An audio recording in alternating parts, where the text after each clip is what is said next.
Hello മകളെ, Christmas എക്സാമിന് ഏറ്റവും ഇമ്പോർട്ടന്റ് ആയിട്ടുള്ള ചോദ്യം അതിന്റെ ഉത്തരം ഒന്ന് ജസ്റ്റ് ഒന്ന് നോക്കിയാലോ മകളെ. മറ്റൊന്നുമല്ല, മണലാരണ്യത്തിലൂടെ അല്ലെങ്കിൽ ത്രൂ ദ സാൻഡി എക്സ്പാൻസ് എന്ന് പറയുന്ന വളരെ പ്രധാനപ്പെട്ട ഒരു ചാപ്റ്റർ ഉണ്ടല്ലോ. ആ ചാപ്റ്ററിനകത്ത് നമ്മൾ നിർബന്ധമായിട്ട് പഠിച്ചു വെക്കേണ്ട ഒന്നാണ് താർ ഡെസേർട്ട് അല്ലെങ്കിൽ താർ മരുഭൂമിയുടെ പ്രധാനപ്പെട്ട ബൗണ്ടറീസ് അല്ലെങ്കിൽ അതിന്റെ അരികുകളെ കുറിച്ച്, അതിർത്തികളെ കുറിച്ച് നമ്മൾ എന്ത് ചെയ്യണം, പഠിച്ചിരിക്കണം. അത് എന്തൊക്കെയാണെന്നുള്ളത് നമുക്ക് എന്ത് ചെയ്യാം, ജസ്റ്റ് ഒന്ന് നോക്കാം മകളെ. താർ മരുഭൂമി എല്ലാ ആൾക്കാരും നോക്കിക്കോളൂ. ഇന്ത്യയുടെ ഈ ഒരു ഭാഗത്താണ് ഇതുള്ളത്, താർ ഡെസേർട്ട് ഉള്ളത്. താർ ഡെസേർട്ടിന്റെ നോർത്ത്, സൗത്ത്, ഈസ്റ്റ്, വെസ്റ്റ് എന്ന് പറഞ്ഞാൽ പടിഞ്ഞാറ്, ഈസ്റ്റ് എന്ന് പറഞ്ഞാൽ കിഴക്ക്, നോർത്ത് മീൻസ് വടക്ക്, അതുപോലെ തന്നെ തെക്ക് എന്ന് പറഞ്ഞാൽ സൗത്ത്. എല്ലാവർക്കും അറിയാലോ.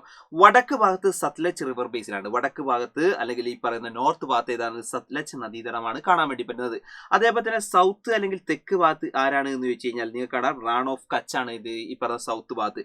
ഇനി ഈസ്റ്റ് ഭാഗത്ത് അല്ലെങ്കിൽ കിഴക്ക് ഭാഗത്ത് ആരാന്ന് വെച്ചാൽ ആരവല്ലി മൗണ്ടൻ റേഞ്ചസ് ആണ്, ആരവല്ലി പർവ്വതനിരയാണ് കാണുന്നത്.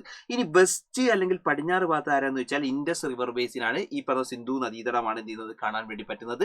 മക്കളെ ഷുവർ ആണ്, ഇമ്പോർട്ടന്റ് ആണ്.